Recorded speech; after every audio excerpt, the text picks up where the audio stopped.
PM Shri പദ്ധതി നടപ്പാക്കുന്നു, ഞങ്ങൾ പക്ഷെ കാശ് വാങ്ങിക്കും, കേന്ദ്ര നയങ്ങളൊന്നും ഇവിടെ നടപ്പാക്കില്ല എന്ന് പറയുന്നത് വീണ്ടും ആളുകളെ കബളിപ്പിക്കാനാണ്.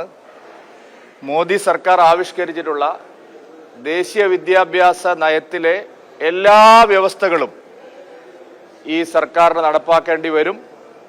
കേരളത്തിൽ അത് നടപ്പാവുക തന്നെ ചെയ്യും. അപ്പം അതുകൊണ്ട് ദേശീയ വിദ്യാഭ്യാസ നയം അതിൻ്റെ എല്ലാ അർത്ഥത്തിലും ഞാൻ അത് ആവർത്തിക്കുകയാണ്, ആ വാചകം എല്ലാ അർത്ഥത്തിലും കേരളത്തിൽ നടപ്പാവും. അവിടെ കരിക്കുലം പരിഷ്കരിക്കാൻ ഞങ്ങൾ സമ്മതിക്കില്ല. കേന്ദ്ര സർക്കാർ നടപ്പാക്കിയ പല കാര്യങ്ങളും ഞങ്ങൾ ഇവിടെ നടത്തില്ല. ഞങ്ങളൊരു നയം ഒരു അടവ് നയം, പൈസ ഇങ്ങ് വാങ്ങിയെടുക്കാം. പൈസ വാങ്ങിയാൽ ധാരണാപത്രത്തിൽ ഒപ്പിട്ടാൽ അതിൽ പറഞ്ഞ എല്ലാ കാര്യങ്ങളും നടപ്പാവും. നിങ്ങൾ VD സാവർക്കർ രാജ്യദ്രോഹി എന്ന് പറയുന്നു, ശരിയല്ല. എത്രയോ പതിറ്റാണ്ടുകൾ ആൻഡമാനിൽ തടവിൽ കഴിഞ്ഞ VD സാവർക്കറെ നിങ്ങൾ ഇല്ലാത്ത കാര്യങ്ങൾ പറഞ്ഞ് ദ്രോഹിക്കുന്നു. ഞങ്ങൾ പഠിപ്പിക്കും.